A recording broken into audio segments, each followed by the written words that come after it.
Oke, kalau saudara ingat minggu lalu kita bicarakan tentang 4 jenis tanah. Kita bicarakan bahwa Tuhan Yesus sering menggunakan perumpamaan, mengajarkan kebenaran firman Tuhan.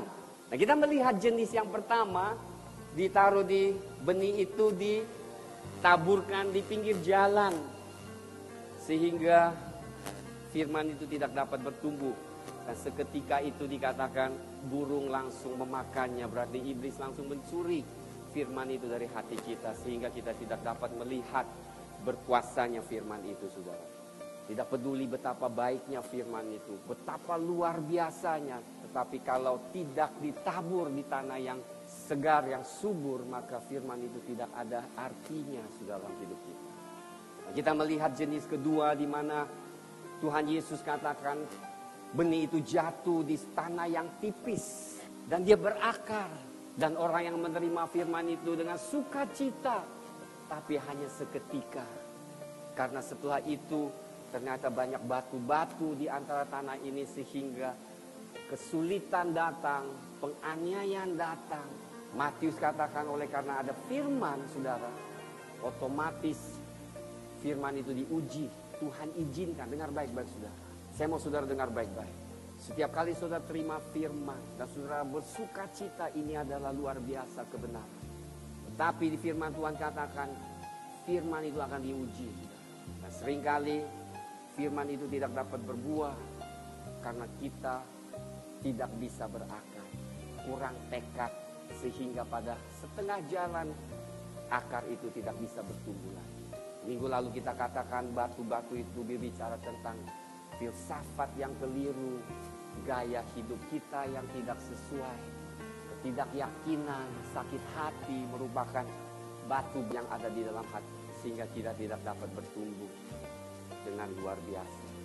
Oleh sebab itu Tuhan Yesus memberikan satu gambaran tentang firman Tuhan. Dan jenis ketiga adalah semak duri yang menghimpit. Saudara jangan salah, di sini firman ini bertumbuh, saudara.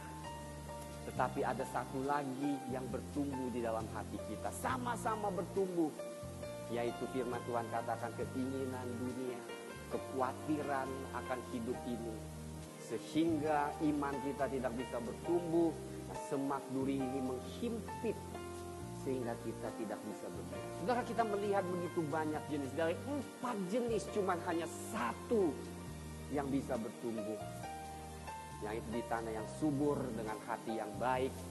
Kemudian kita katakan kalau kita bertahan, terus mengizinkan Tuhan bekerja, maka Tuhan Yesus katakan benih firman ini akan bertumbuh dan berbuah. Kami sudah ternyata bukan tidak ada kuasanya firman itu, saudara dengar baik-baik, tetapi seringkali kita tidak izinkan firman itu bekerja dengan leluasa di dalam hidup kita. Tetapi saudara, sewaktu saudara izinkan benih firman itu bertumbuh, maka firman Tuhan katakan dia akan berbuah 30 kali lipat, 60 kali lipat, bahkan 100 kali lipat. Kehidupan kita berlimpah-limpah. Amin. Penuh kasih karunia Tuhan. Amin. Penuh kebaikan Tuhan. Amin. Beri tepuk tangan bagi Tuhan. Haleluya. Nah, hari ini saudara, saya tetap mengajarkan tentang benih iman ini, saudara. Bicarakan Tuhan Yesus bicara tentang biji sesawi. Firman Tuhan mengatakan di dalam, mari kita melihat firman Tuhan sama-sama, saudara.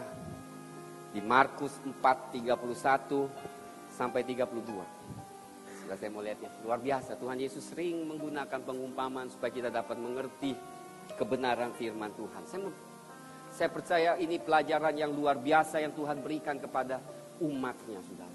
Tuhan memberikan kita otoritas dan kuasa. Amin, saudara.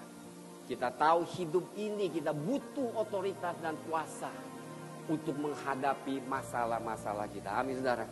Siapa di sini yang hidup gak ada masalah? Gak ada masalah, itulah hidup yang mungkin kita inginkan. Tetapi saya mau katakan, saudara, justru hidup yang ada masalah adalah hidup yang luar biasa. Amin. Karena setiap kali kita hadapi masalah, kita juga akan melihat kebesaran Tuhan kita. Amin. Amin. Mari kita melihat di Markus 44 ayat 31. Dikatakan apa Tuhan Yesus katakan? Mari kita baca bersama. Amin saudara, kita baca bersama. 1, 2, 3. Hal kerajaan itu seumpama biji sesawi yang ditaburkan di tanah. Memang biji itu yang paling kecil daripada segala jenis benih yang ada di bumi. Tetapi apabila ia ditaburkan, ia tumbuh dan menjadi lebih besar daripada segala sayuran yang lain. Dan mengeluarkan cabang-cabang yang besar, sehingga burung-burung di udara dapat bersarang dalam naungannya. Kemudian kita baca lagi saudara, kemudian firman Tuhan. Di Matius 17 ayat 20, luar biasa. Kita baca lagi, 1, 2, 3. Ia berkata kepada mereka, karena kamu kurang percaya, sebab aku berkata kepadamu, sesungguhnya sekiranya kamu mempunyai iman, saja kamu dapat berkata kepada gunung ini, pindah dari tempat ini ke sana, maka gunung ini akan pindah dan takkan ada yang mustahil bagi. Saudara, saya mau tanyakan, siapa pernah melihat sesawi? Ternyata kita ini orang yang ada iman ya. Tuhan bilang, seandainya kita memiliki iman sebesar, ya lebih kecil dari upil lah istilahnya, kita bisa memerintahkan gunung ini pindah. Bahkan dikatakan di satu pasal di Lukas bahwa pohon ara pun bisa diangkat dengan hanya iman, gak usah gede-gede biji. Saya mau saudara bayangkan apa yang Tuhan Yesus katakan. Kira-kira saudara, Tuhan Yesus bohong atau enggak ya? Dia katakan jika kita memiliki iman sebesar, lebih kecil dari upil istilah sekarang, biji sesawi, maka kita sanggup mengatakan kepada gunung ini pindah dan masuk dalam laut. Nah itu akan terjadi katanya. Markus 11 saudara, ada sesuatu hal yang saya percaya ini adalah merupakan pelajaran Tuhan Yesus yang sangat penting bagi kita semua. Sebab Tuhan sesungguhnya menginginkan semua pengikutnya mengalami hal-hal yang luar biasa, yang dahsyat dalam hidup. Amin saudara. Tuhan mau kita, Tuhan mau saudara dan saya memiliki iman yang besar. Amin saudara. Bukan untuk kebaikan dia, tapi untuk kebaikan kita. Katakan kepada kita, Tuhan menghendaki engkau mempunyai iman yang besar. Iman yang bisa memindahkan gunung. Pada suatu hari saudara, Markus 11, kita lihat ayat 12 sampai 14. Keesokan harinya, sesudah Yesus, mari kita baca bersama, 1, 2, 3. Keesokan harinya, sesudah Yesus dan ke-12 muridnya meninggalkan Betania, Yesus merasa lapar. 13. Dan dari jauh ia melihat pohon ara yang sudah berdaun. Dia mendekatinya untuk melihat kalau ia mendapat apa-apa pada pohon itu. Tapi waktu ia tiba di situ, ia tidak mendapat apa-apa selain daun-daun saja. Sebab memang bukan musim buah ara. Kemudian, maka katanya ada pohon itu, janganlah lagi seorang pun makan buahmu selama-lamanya. Dan murid-muridnya pun mendengar. Saudara lihat kejadian ini, Tuhan Yesus, dia adalah manusia 100%. Setelah melayani, sedang berjalan-jalan, dikatakan apa? Dia melihat sebuah pohon yang jauh. Berarti ini pohon ara kira-kira besar atau kecil? Saudara? Besar, sebab dari jauh dia lihat ini pohon. Wah, pohon sebesar itu harusnya ada buahnya. Amin saudara. Sehingga Tuhan Yesus dengan senang hati, pikir udah lapar, pasti dapat buah. Ketika mereka tiba di pohon itu, ternyata apa? Tidak ada buahnya. Coba pohon ara yang berbuah. Tuh buah. Ini adalah pohon, ini buah ara. Luar biasa, kuning manisnya, saudara jauh lihat. Yesus lapar, haus, dia mau datang, dia mau ambil buahnya, ternyata tidak ada buahnya. Mungkin saya percaya Tuhan Yesus kecewa, atau mungkin dia mau demonstrasikan sesuatu, mau mengajarkan sesuatu kepada murid-muridnya dengan santai. Sudah katakan dengan santai. Dia katakan jangan lagi ada orang yang makan buah dari ini. Kayaknya sangat santai, nggak mengutuk. Buahnya mati, nggak ada buahnya. Matilah enggak, sangat santai. Dengar katakan, sangat santai. Pohon ini besar. Saya percaya mungkin sebesar ini, di mana akar-akarnya, lihat tuh saudara, akar-akar besar enggak? Minimal puluhan tahun pohon ini. Tuhan, saudara tahu apa yang terjadi? Dikatakan firman Tuhan ayat 20, setelah Yesus menyucikan bait Allah, pergi ke satu tempat, mereka kembali ke tempat ini, saudara, di mana pohon ara ini. Setelah seharian mereka kembali dan melihat. Ketika Yesus dan murid-muridnya lewat, mereka melihat pohon ara tadi sudah kering sampai ke akar-akar. Saya senang kan, pohon sebesar ini, saya mau saudara dengar baik-baik. Pohon sebesar tadi, misalnya pohon ini sakit pun, sakit, gak sehat, 3 minggu pun belum tentu mati sampai akar-akar. Betul gak? Siapa yang saudara punya pohon? Dari pohon yang segar, dia sakit sampai mati, sampai kering istilahnya, itu mungkin membutuhkan waktu berbulan-bulan. Tapi dengar baik-baik, dengan ucapan Tuhan Yesus yang sangat santai, tetapi begitu berbobot, penuh dengan otoritas, satu kata, satu malam, pohon itu kering. Saya mudah saudara baik pikirkan, apa itu kita bisa aplikasikan di segi positif atau negatif?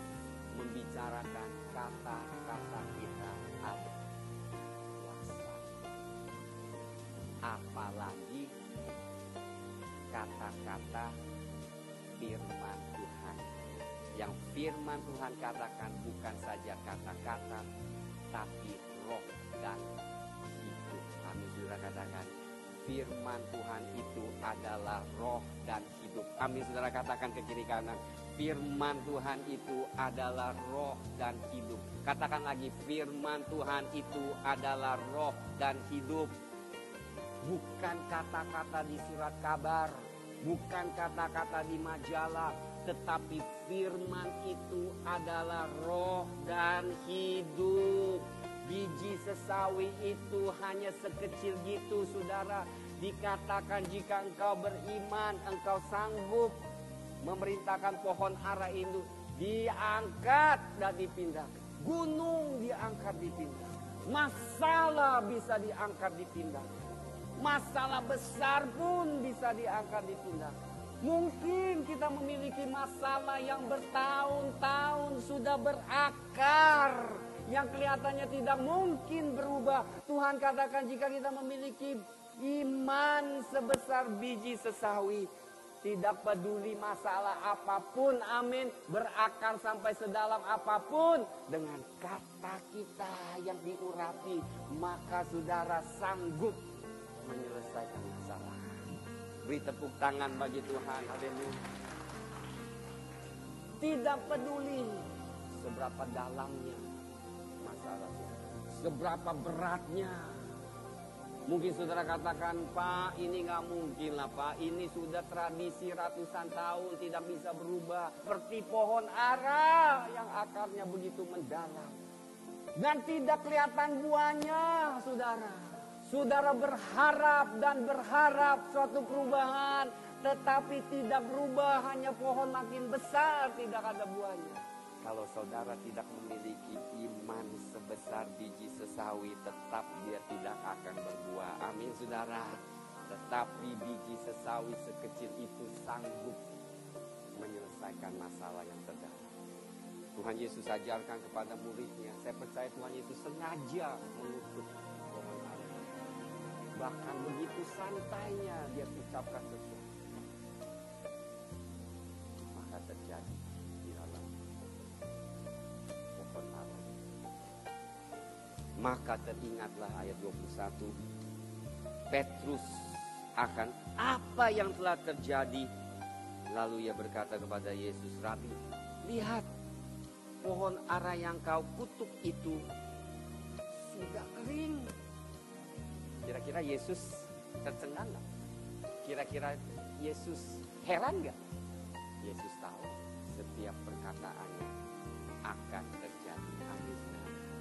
Apakah kita bisa percaya apa yang firman katakan terjadi dalam hidup? Lihat, kemudian Yesus menjawab pada Petrus, percayalah kepada Allah. Atau lebih tepatnya bahasa Yunaninya adalah milikilah iman seperti Allah. Itu lebih tepat. Milikilah iman seperti Allah. Berarti kita bisa memiliki iman seperti Allah. Amin saudara. Amin saudara. Saudara kata yang benar Pak. Benar. Saya kasih ilustrasi nggak usah di perjanjian baru. Perjanjian lama. Waktu dengar baik-baik. Elia dihadapi 50 prajurit datang mau menangkap dia. Saudara. 50 dia duduk di atas gunung, di atas bukit. 50 prajurit itu dikirim untuk menangkap Elia. Dia kata, abdi Allah turun. Elia katakan, jikalau aku abdi Allah, biarlah api turun di atas. Saudara, itu bukannya menggeserkan gunung, menurunkan api. Dengan ucapan Elia seketika itu. Kebayangkan saudara, itu di perjanjian lama. Firman Tuhan katakan kita umat perjanjian baru lebih berkuasa dari umat perjanjian lama. Beri tepuk tangan bagi Tuhan. Dikatakan milikilah iman seperti Allah. Karena aku berkata kepadamu, mari kita baca bersama-sama. 1, 2, 3. Sesungguhnya barang siapa berkata kepada gunung ini, beranjaklah dan tercampaklah ke dalam laut. Asal tidak bimbang hatinya, tetapi percaya bahwa apa yang dikatakannya itu akan terjadi, maka hal itu akan terjadi baginya. Kemudian kita lihat ayat berikut 24. Karena itu 1, 2, 3. Aku berkata kepadamu, apa saja yang kami minta dan doakan, percayalah kamu telah terima, maka hal itu akan diberikan. Tuhan katakan gak usah minta-minta Tuhan, ketuk-ketuk sampai tangan sakit, ya kan saudara? Jika engkau percaya, bukan minta, tetapi ucapkan. Asal, yang susahnya memang yang susahnya, asal tidak bimbang. Yang susah bukan ucapannya, yang susah tidak bimbangnya. Udah ucapnya, bimbang. Udah asalkan aku benar atau enggak. Ini yang menjadi tantangan dalam hidup kita. Udah kita percaya, kita tidak sanggup terus percaya. Makanya sudah dengar baik-baik. Firman minggu lalu dan firman minggu ini sama, ada kaitannya. Jika benih itu jatuh di tanah yang subur, maka saudara-saudara sanggup percaya, tidak bimbang. Betul. Tetapi jika benih firman itu jatuh di tanah di mana penuh dengan semak duri, semak, dia menghimpit dan bimbang. Minggu lalu kita bicarakan bahwa jenis yang ketiga yang penuh dengan semak duri itu adalah orang yang hatinya bercabang dua. Yakobus katakan, siapa yang bercabang hatinya tidak bisa terima dari Tuhan apapun juga. Saudara, dengar baik-baik. Menerima janji Tuhan, jawaban dari Tuhan membutuhkan hati yang tegar. Amin saudara, yang tidak bercabar. Katakan, tidak bercabar. Luar biasa. Bagaimana supaya iman kita bertambah? Lihat lagi ayat Lukas 17. Kita lihat Injil ini dari Matius, Lukas. Sudah melihat betapa dahsyatnya Tuhan Yesus jalan di antara orang sakit disembuhkan. Amin. Lihat orang dirasuk setan ditengking begitu saja. Lihat orang mati dibangkitkan. Lihat perlu bayar pajak, saudara. Saudara pernah dengar kan cerita bayar pajak Tuhan Yesus? Diminta Tuhan Yesus bayar pajak. Dia lihat, dia bilang, Petrus, ini pergi mancing ikan ya. Iya, Petrus bilang, ayo di situ tuh mancing tuh kolam renang. Petrus mancing. Ikan pertama Kamu jangan langsung masukin ke basket dulu. Buka mulutnya. Di situ kamu harus buang. Petrus ikutin. Iya Tuhan. Gede ikan kakap. Dia buka mulutnya. Kenapa sudah? Emas. Luar biasa. Kita mancing ikan ya. Minggu depan. Mancing ikan. Bukan dapat ikan, dapat emas. Emas utuh. Bingung tuh, kok ikan bisa telan emas ya, di mana ya? Pasti ada orang jatuh emasnya. Ikan ini caplok. Makan tuh ikan tuh emas, dia, ya kan? Tuhan Yesus remote control ikan. Set. Ayo, ntar lu makan nih ya ikan yang pancingan Petrus. Makan nih, dia makan ikan. Tangkap buka, Petrus bawa ke Tuhan Yesus. Tuhan emas, dia bayar pajak. Mau nggak seperti itu? Itu iman ya saudara. Amin saudara. Pas ada kebutuhan, tenang-tenang aja. Tuhan, itu apa nih? Ke supermarket atau pinggir jalan. Tuhan pasti berikan jawaban. Amin saudara. Itulah yang Tuhan ingini dari hidup kita. Enggak khawatir dalam segala hal. Amin saudara. Tidak khawatir dalam segala hal. Tapi dalam segala hal bisa diatasi dengan iman. Kehidupan orang Kristen adalah yang paling luar biasa. Amin. Damai sejahtera, tidak ada kekhawatiran. Siapa yang mau hidup seperti itu? Sukacita, kayak Jojo, senyum melulu, ketawa, haleluya. Gak ada khawatir. Saudara, barusan saya baca di satu artikel tentang kekayaan orang kaya di Amerika. Saudara tahu ya, kekayaan 1% orang Amerika itu menguasai mungkin 45% ke atas dari seluruh kekayaan Amerika. Yang memegang kekayaan itu mungkin cuma 1% manusia, orang di Amerika. Terus dari 1% ini dibagi lagi sudah. 1% yang 50%-nya ya berarti yang di bawahnya itu mereka mendapat penghasilan bagus, tetapi dikatakan tetap tidak bisa hidup seenak, tidak ada khawatirnya yang seperti 0,1% orang yang paling kaya di atas itu.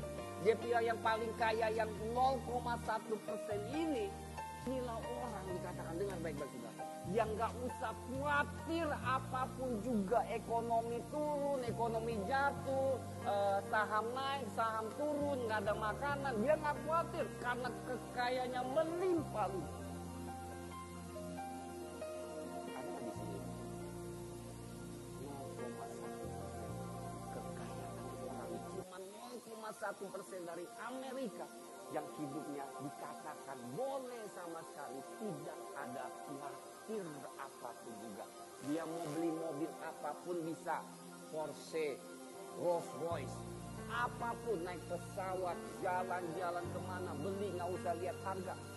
Kalau kita kan itu dulu, yang ini atau yang ini ya, 5.000, 10.000 beda. 10 menit tuh pikirin tuh, ini lebih bagus tapi gue kreditnya mesti lamaan itu. Pikir tiap kali beli barang hitung dulu. Pergi beli baju, hitung lagi kaos tuh diskon yang 20%, 30%, 40%. Yang mana? Yang 40 deh. Tiap hari kita pikir, betul?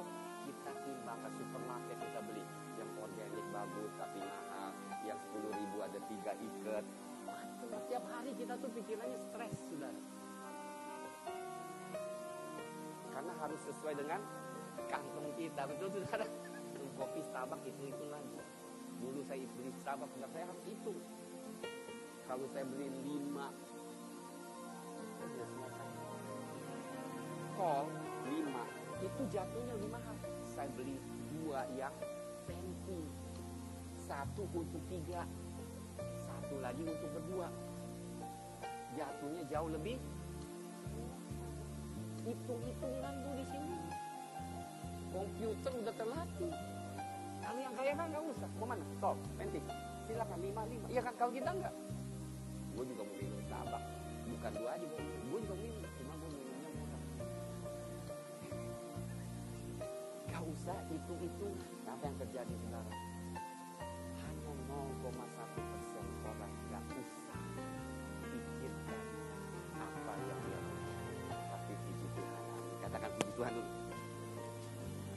Anakku tidak lagi stres apa yang harus dia lakukan. Amin saudara. Kalau haleluya, beri tepuk tangan bagi Tuhan. Karena anak Tuhan, apakah besok ada makanan atau tidak, tidur tetap nyenyak. Ngoroknya paling kenceng. Sampai bangun gak bisa bangun doa. Kenapa? Karena damai, sejahtera, sukacita Tuhan meliputi hati kita. Amin. Saudara, itulah kebesaran Tuhan kita. Amin. Haleluya. Yang ilahi, yang supranatural. Mana mungkin semua orang Kristen bisa mencapai kategori income yang 0,1% di Amerika. Tetapi semuanya bisa menikmati lebih dari mereka yang mendapat income 0,1% yang amin. Saudara, kita bisa melebihi, bukan karena gagah, karena Tuhan kita luar biasa. Jikalau saudara memiliki iman sebesar begini, jadi Tuhan katakan itu masalah kecil. Luar biasa Tuhan kita. Dua hal, Lukas 17. Rasul kenapa dikatakan berkata kepada Tuhan Yesus, tambahlah iman kami Tuhan. Kenapa? Karena waktu mereka usir setan itu nggak mau keluar. Bingung Tuhan Yesus, kok nggak keluar nih setan? Bukannya otoritas kau telah berikan? Tuhan katakan, kemudian dia katakan, Tuhan tambah iman kami. Doa mau tambah iman. Lihat berikutnya. Jawab Tuhan, kalau sekiranya kamu mempunyai iman sebesar biji sesawi saja, kamu dapat berkata kepada pohon ara ini, terbantulah engkau dan tertanamlah di dalam laut, dan ia akan taat kepada. Tuhan katakan, nggak usah tambah.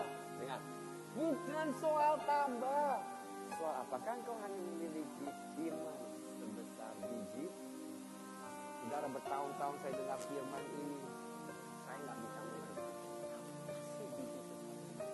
Saya terus terang, saya boleh ngajar firman, saya boleh renungkan, tapi mau katakan mengerti, saya masih nggak ngerti. Kadang-kadang kelihatannya begitu simpel, tapi begitu dalam. Tuhan, biji sesawi, apa sih sebenarnya biji sesawi? Tuhan bilang, biji sesawi tanamannya paling sebesar ini, paling tinggi 10 feet. 10 feet berapa? Feet. Kaki 10 feet, ya. Paling tinggi sebesarnya segini, 4 kaki, 5 kaki. Ini orang, saudara, menyelidiki, dia seorang Kristen. Dia pikir selalu biji sesawi ini akan menjadi pohon yang sebesar. Sudah tahu nggak? Biji sesawi ini tanaman yang luar biasa. Dengar baik-baik, saudara belajar. Kalau biji sesawi ini ditanam di hati yang subur, amin. Ini ditanam pada hari itu juga. Hari itu juga bisa berakar. Cepat sekali tumbuh. Tapi yang lebih luar biasa lagi, saudara, dengar baik-baik. Kalau saudara udah tanam tanaman biji sesawi di tanaman saudara, dikatakan tidak mungkin saudara akan bisa keluarkan pohon ini dari tanah. Itu akan berbiak bagaimana tarik pun dia akan bertumbuh lagi, dia akan lagi bertumbuh. Is next to impossible. Bisa dikatakan sama sekali tidak bisa lagi dicabut dari tanaman. Itu yang iman yang Tuhan kerjakan. Jika firman itu masuk ke hati saudara, amin saudara, apapun keadaan di luar tidak akan menggoyahkan iman saudara. Beri tepuk tangan bagi Tuhan. That is the revelation. Itu pewahyuannya saudara. Kalau iman yang benar tertanam di hati yang subur, tanah yang subur, seketika itu juga dia akan berakar. Keesokan harinya langsung nampak itu pohon tanaman itu, dan kemudian tidak bisa ditahan lagi. Kehebatan kekristenan adalah ini. Iman itu tidak akan mati.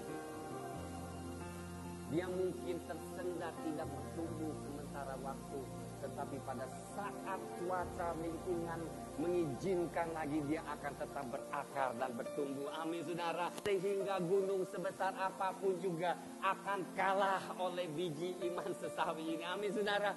Kalah dikalah. Dahsyat. Saya baca sejarah saudara di kekristenan di Cina, FRC di zaman komunis.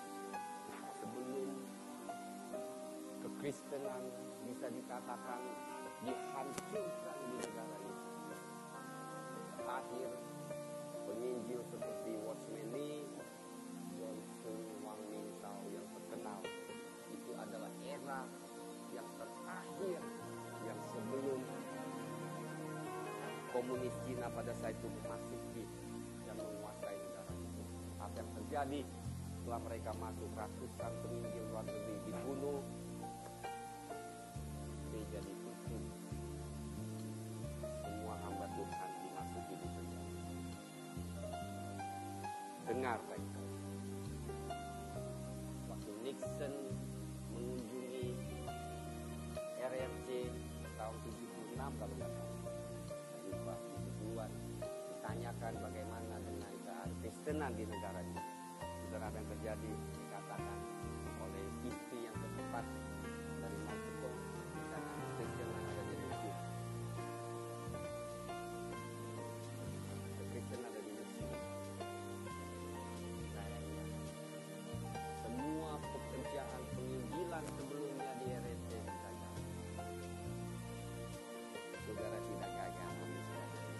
Karena kalau biji sesawi sudah masuk, tidak mungkin bisa dikeluarkan lagi. Haleluya, beri tepuk tangan bagi Tuhan. Haleluya. Pada saatnya saudara, di mana FEC buka lagi pintunya, membebaskan segala agama, saudara, yang pertama yang bertumbuh pesat, yang memenangkan ratusan ribuan jiwa adalah Kristen. Haleluya. Beri tepuk tangan bagi Tuhan. Karena im sebesar biji sesawi tidak mungkin bisa dimusnahkan. Diperkirakan saudara sampai sekarang satu hari dengan baik-baik 28.000 orang lahir baru setiap hari di Cina. Beri tepuk tangan bagi Tuhan. Luar biasa. Salah satu kesaksian dari manusia surgawi. Saudara dengar baik, ini biji sesawi yang saya sampaikan. Pada saat seorang ibu, suaminya sakit, sudah mau meninggal, tidak ada harapan lagi, istrinya ini juga sudah jauh dari Tuhan, miskin, tidak ada uang, saudara. Karena dulunya adalah seorang Kristen. Ingat akan Tuhan. Ingat baik-baik. Gak ada firman, tapi dia ingat. Karena akarnya masih tertinggal. Amin, beri tepuk tangan bagi Tuhan. Haleluya. Dia teringat. Tuhan Yesus menyembuhkan. Malam hari itu keadaan krisis sekali suaminya. Dia minta anaknya ini yang dikatakan manusia surgawi mulai berdoa. Meminta Tuhan Yesus sembuhkan. Mereka berdoa semalam. Tidak tahu caranya. Yang penting mereka tahu hanya satu nama di atas segala nama, itu Tuhan Yesus Kristus. Haleluya. Saudara, keesokan harinya ayahnya disembuhkan dengan seketika. Beri tepuk tangan bagi Tuhan. Dengar, dari tanah yang tidak mungkin bertumbuh apapun juga, tanah yang saudara, apa yang terjadi? Keesokan harinya mereka undang kawan-kawannya, tetangganya untuk datang ke rumah. Mereka mau bersaksi tentang Tuhan Yesus. Sudah tahu yang terjadi, saudara? Tetangganya datang, pikirnya mau membesuk, mungkin sudah meninggal ayahnya mungkin. Jadi mereka datang tidak mengharapkan sesuatu. Ternyata ayahnya di situ lagi menyambut. Kemudian injil itu mulai tersebar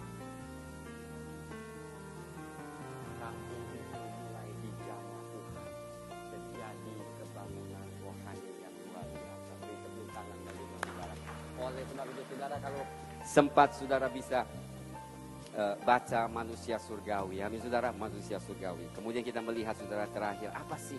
Bagaimana kita menambahkan iman kita? Dengar baik. Ini adalah pewahyuan yang Tuhan berikan waktu saya di Salatiga. Mari kita lihat dulu 1 Raja-Raja di pasal 19. Setelah Elia menyatakan kebesaran Tuhan, menurunkan api dan 850 nabi palsu dibunuh, terjadi suatu kebangunan rohani. Isabel menakutkan dia, ya aku akan membunuh engkau juga. Dan Elia lari terbiri-biri mencari Tuhan. Mari kita lihat ayat 9, 1 Raja-Raja pasal 19 ayat 9. Elia sedang dalam pelarian karena takut dibunuh.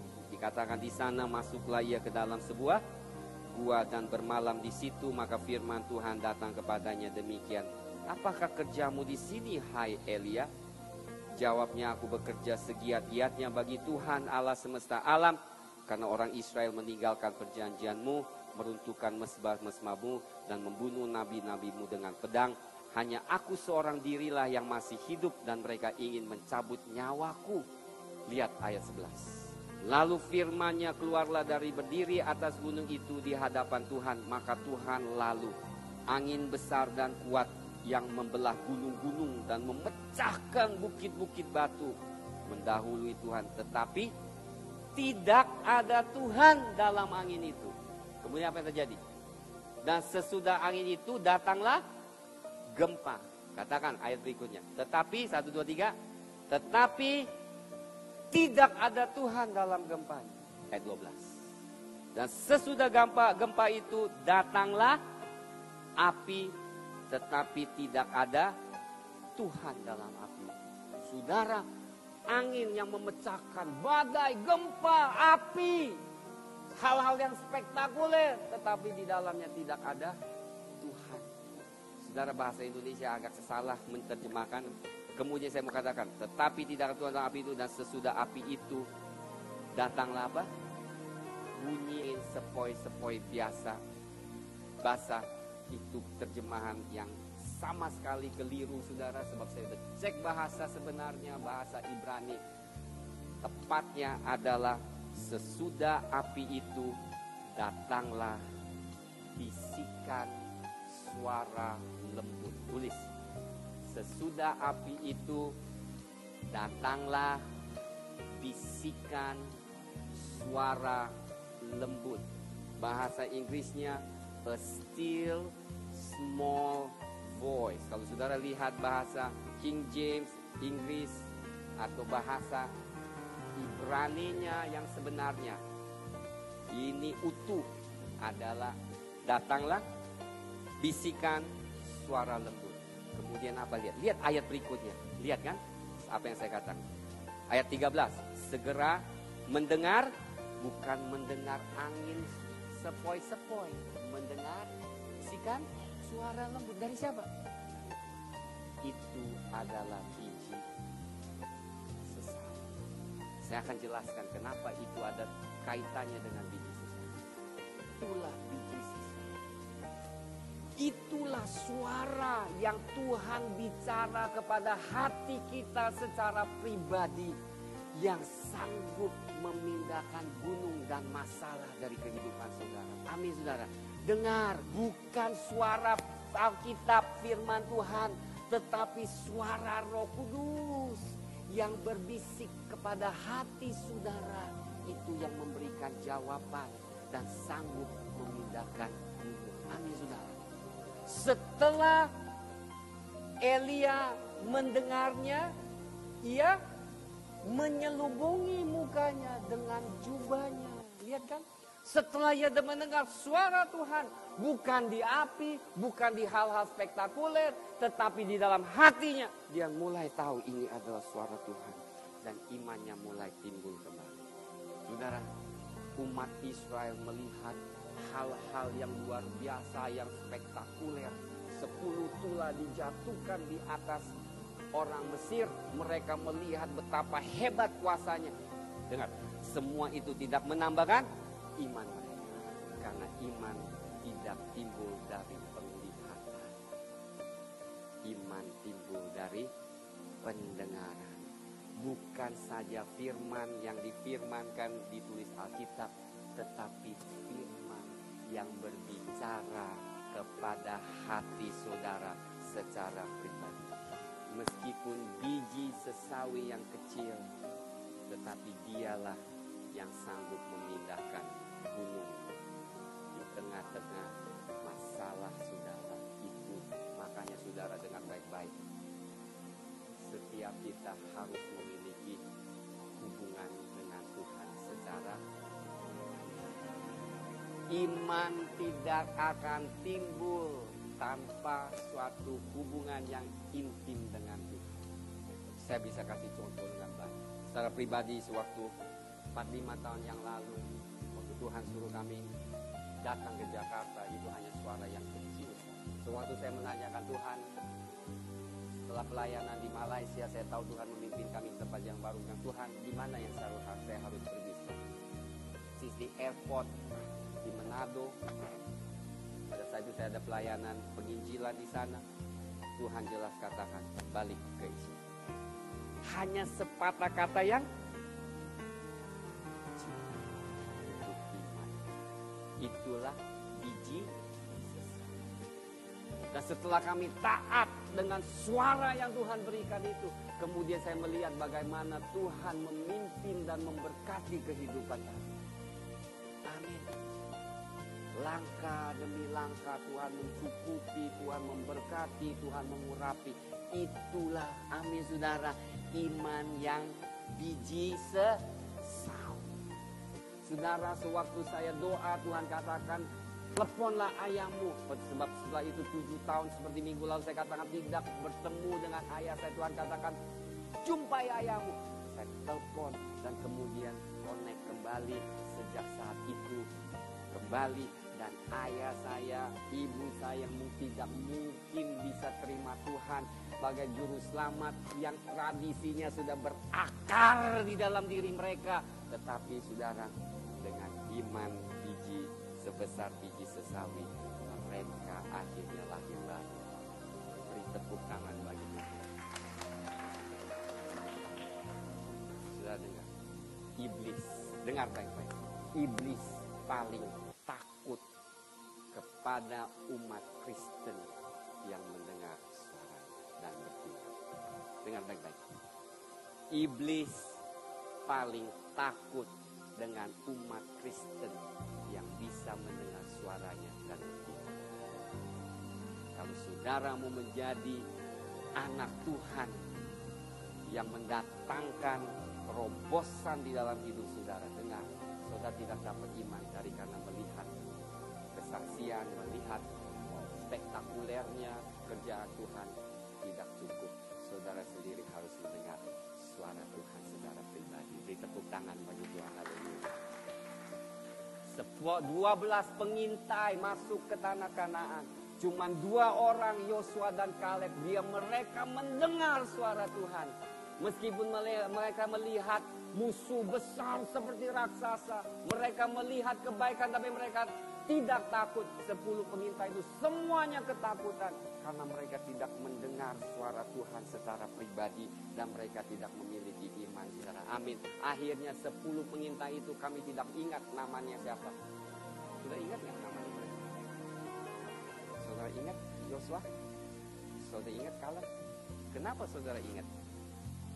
Karena mereka bertindak dengan iman. Amin, beri tepuk tangan. Saudara mau diingat Tuhan? Saya mau melihat gunung tampak karena masuk ke laut. Saya mau lihat masalah yang sudah berakar di dalam hidup saudara. Masalah yang saudara hadapi bisa mati kering dengan perkataan saudara. Izinkan. Pertama, benih itu turun di hati yang baik. Singkirkan batu-batu, tradisi, kebiasaan yang tidak baik. Amin. Jauhkan kekhawatiran, keinginan dunia. Dengan hati yang baik, yang sabar, maka iman itu akan bertumbuh. Amin, saudara. Hal yang kedua, iman dan setia. Dengar baik-baik, saudara. Kalau bahasa Inggrisnya bagus, faith. Iman, faithfulness, setia. Itu sangat alkitabiah. Kenapa? Karena iman, bahasa Yunaninya pistis, setia, pistos,